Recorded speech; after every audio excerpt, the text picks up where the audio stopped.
Leonardo da Vinci nasceu na Itália e é um dos maiores gênios que já pisou nessa terra. Só que o mais incrível sobre sua vida é que ele não nasceu inteligente, ele se tornou um gênio conforme foi crescendo. Você sabia que depois que ele morreu, descobriram em seus cadernos, em seus diários pessoais, desenhos sobre coisas que só foram inventadas 400 anos depois da sua morte, como helicópteros, robôs, máquinas voadoras, tanques de guerra e metralhadoras? É como se ele tivesse visto o nosso futuro e estivesse preparando a humanidade para o que estaria por vir. Nesse vídeo veremos a história, os feitos e alguns mistérios sobre a vida de um dos maiores gênios da história.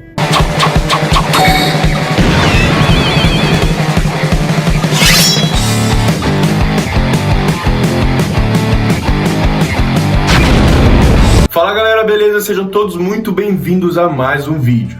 Leonardo da Vinci viveu no século XV, lá na Europa, na região da Itália.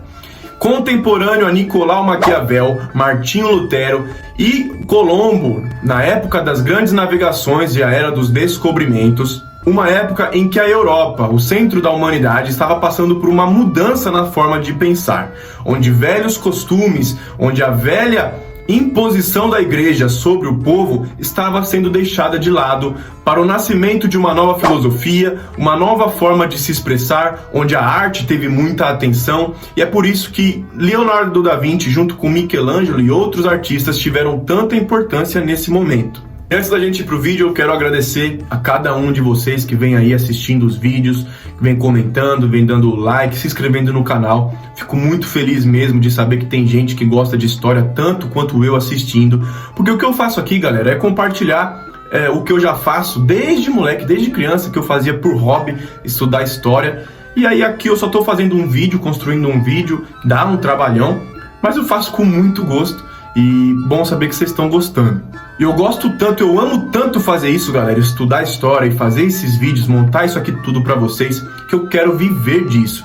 Então, não se surpreenda se você, em alguns vídeos futuros, verem alguns segundos aqui de cada vídeo, momentos onde eu vou anunciar um produto, fazer a publicidade de uma empresa, porque assim eu vou conseguir aumentar os ganhos aqui do canal e vou poder trazer melhorias, comprar um microfone top, uma câmera top, melhorar o cenário, a acústica toda aqui do ambiente, para fazer cada vez mais a qualidade dos vídeos subirem.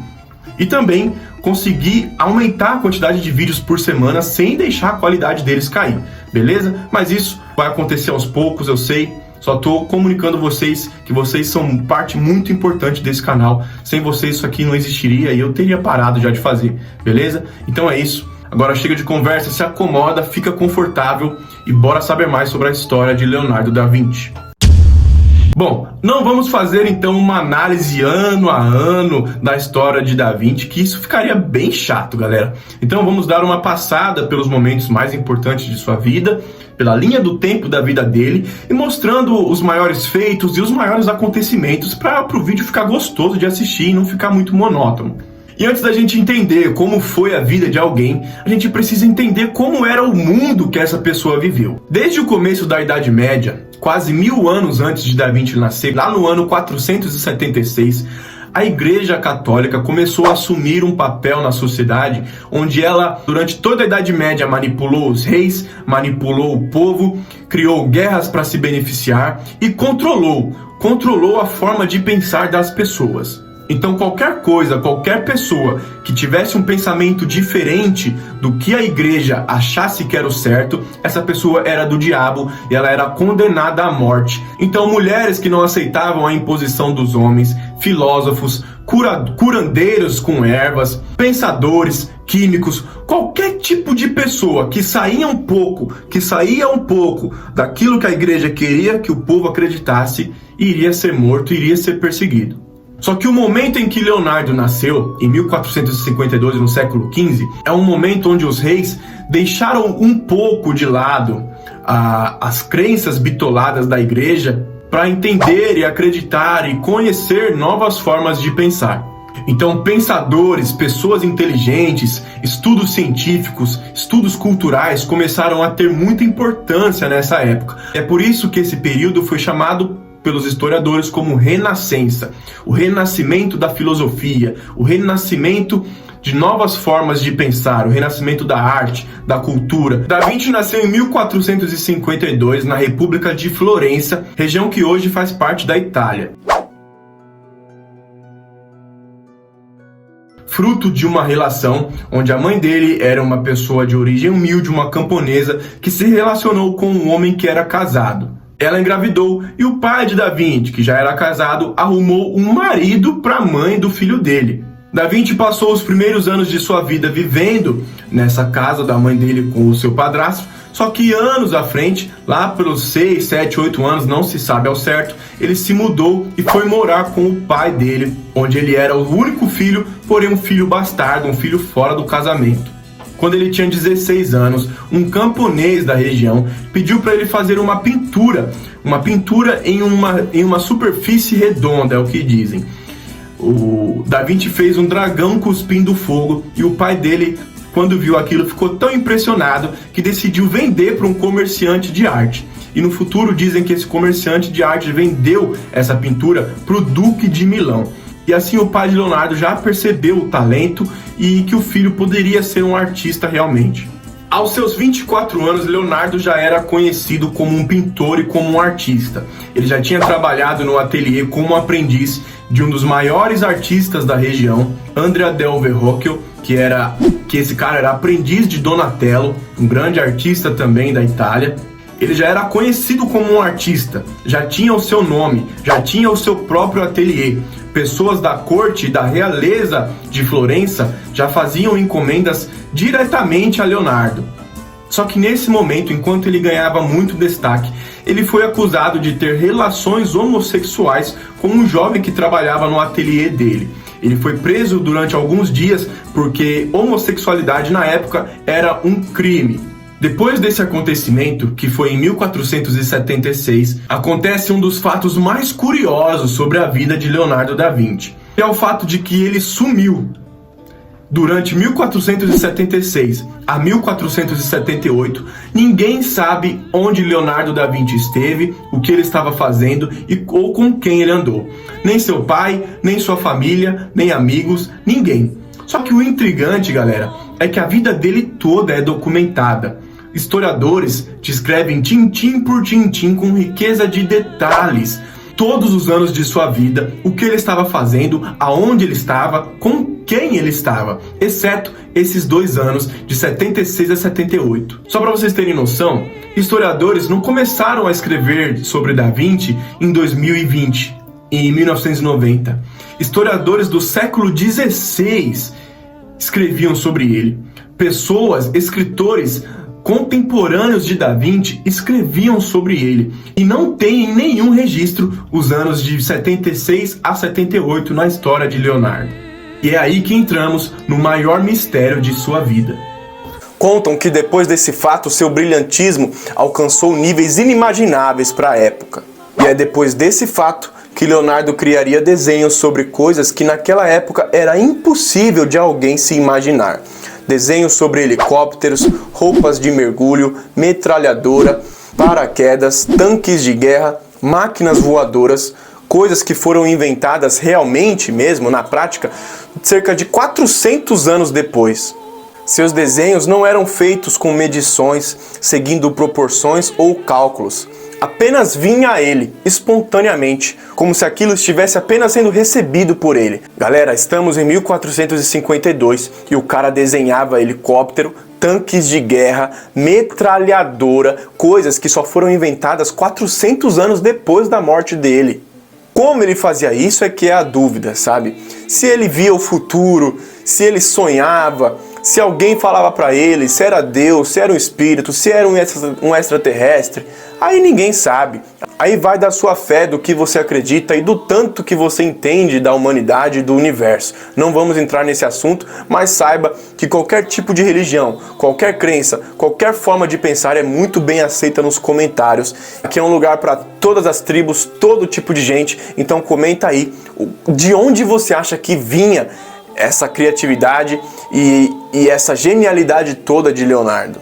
Segundo a alquimia, a genialidade não está ligada à inteligência, mas à capacidade que a pessoa tem de se conectar com os planos mais elevados da consciência e assim receber as vontades e as mensagens do universo, de Deus, de alienígenas, do que você quiser acreditar como força maior. Além de preparar o futuro com seus desenhos, ele deixou mensagens e alguns segredos em suas obras. Sabe-se que Da Vinci usava em suas obras técnicas de pintura espelhadas. E quando estudiosos aplicam o efeito de espelho nas imagens das pinturas e unem elas e juntam elas, olha as figuras que formam. E essas figuras fazem muitos ufólogos e historiadores começarem a pensar e a acreditar e a afirmar que ele teve, nesses 2 anos em que desapareceu, contato com seres extraterrestres. Se isso é verdade, galera, eu não sei, não tenho certeza, você acredita no que você quiser, eu não duvido de nada, mas olha, essas imagens são chocantes. Eu realmente fico de boca aberta só de ver, porque assim, vai saber o que o Da Vinci queria mostrar pra gente. Tem algumas pinturas dele que tem discos voadores no topo, vou tentar mostrar aí pra vocês. Então, se é verdade, se é mentira, se ele sonhou, ou se ele só acreditava nisso, não sabemos, só que isso é incrível, não é verdade? Depois de 2 anos, em 1478, início de 1479, já se volta a ter notícias dele trabalhando em seu ateliê, fazendo pinturas, entregando encomendas para vários tipos de pessoas da época. Esses estados italianos que eu falei, República de Florença, República de Veneza, Ducado de Milão, eles eram governados por famílias ricas. E no caso de Florença, era a família Médici, uma família de banqueiros que eram muito ricos e eles adoravam artes. E eles inclusive financiavam artistas como Michelangelo, Da Vinci e alguns outros. Compravam obras, pediam para eles fazerem esculturas, pediam para eles pintarem o teto, as paredes das catedrais. E Lorenzo Médici, o principal homem da família, na altura de 1480, adorava Da Vinci e admirava muito o trabalho dele. Em 1481, Da Vinci entrega uma carta ao Duque de Milão, oferecendo os seus serviços ao Duque. E essa carta é muito famosa porque é como se ele estivesse entregando o currículo dele, onde ele mostrava, onde ele escreveu as coisas que ele fazia. E o curioso é que ele pouco falou das pinturas. Ele descreve sua capacidade de servir como arquiteto, de planejar edifícios, né? De trabalhar como produtor de armas, como produtor de mapas. Dizia que sabia criar morteiros, canhões, e o Duque de Milão, algum tempo depois, contratou Leonardo da Vinci e ele foi morar lá em Milão, onde morou durante 1482 até 1499, trabalhando em vários projetos como carros alegóricos, estátuas de bronze, estátuas de argila. Enquanto isso, ele fazia pinturas ainda para quem encomendasse. Tem um relato de um padre da época que dizia que Da Vinci, alguns dias ele começava a pintar antes do sol nascer. Tipo assim, 5 horas da manhã, Da Vinci começava a pintar e ficava o dia todo com o pincel na mão, sem parar para comer, sem parar para beber, obcecado, ficava até o sol se pôr. Só que tinha dias que Da Vinci parava, ficava ali olhando 2, 3 horas, admirando, se criticando e ia embora sem dar uma pincelada. E em outros dias ele vinha, montava todas as suas ferramentas de trabalho, pintava 2, 3 pinceladas e ia embora. Então ele era bem assim, fazia realmente o que ele tinha vontade. E muitos historiadores, biógrafos chamam ele de o gênio procrastinador. Só que isso não é porque ele era preguiçoso, estava deixando para depois, galera. É porque o Da Vinci tinha outros trabalhos e também porque ele fazia essas pinturas somente quando ele estava no ápice da sua criatividade. Lembra que eu falei que criatividade é algo que a gente consegue acessar? Então, ele sabia disso. E é por isso que ele não pintava todo dia. Quando ele percebia que não estava nos seus melhores momentos criativos, ele não pintava. E é por isso que demorava tanto. Inclusive, Mona Lisa demorou 16 anos para ser terminada. O cara que encomendou nem recebeu a obra. E ele colocou alguns segredos na Mona Lisa também. Depois dá uma pesquisada aí que você vai curtir. Em 1499 ele sai de Milão porque a cidade foi invadida pelos franceses. ele volta para Florença, depois ele voltou a morar em Milão, até que o Papa Leão X, que era filho de Lourenço Médici, era filho de um antigo amigo de Da Vinci, apresenta Da Vinci ao rei Francisco I da França, e em 1516 Da Vinci começa a trabalhar diretamente para o rei da França. Ele ganhou uma casa luxuosa que só quem era da nobreza, da realeza francesa tinha direito, que ficava perto do castelo de Amboise, na França. Lá ele vive os últimos 3 anos de sua vida, onde ele era sustentado por uma pensão que o rei lhe dava, em troca de fazer qualquer tipo de serviço, dentro de suas capacidades, é claro, que o rei precisasse, que o rei lhe pedia. O que antes o homem respeitado era aquele forte, o conquistador, o que vencia muitas guerras, passou a ser substituído por homens inteligentes, criativos, artistas, pensadores, filósofos, que sabiam algo diferente do que a igreja implantava na cabeça das pessoas. Esse é o mundo da Renascença, esse é o mundo que Leonardo da Vinci ajudou a construir e deixou de legado para as pessoas. E eu espero que vocês tenham gostado desse vídeo. Eu sei que é um modelo diferente do que vocês vinham vendo aqui no canal, né? Mas espero realmente que vocês tenham gostado. Me diz aí se você gostou, tá bom? Que eu preciso saber se eu continuo nesse formato, se eu faço esses modelos de pessoas também, né? Eu não quis só fazer tipo, generais, pessoas de guerra. Quero fazer também gênios, pessoas importantes de outros campos da história. Beleza, galera?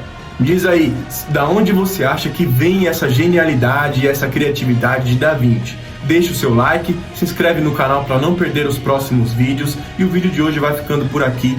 Um forte abraço a todos vocês, galera. Tudo de melhor sempre. Muito obrigado por tudo. Até o próximo vídeo.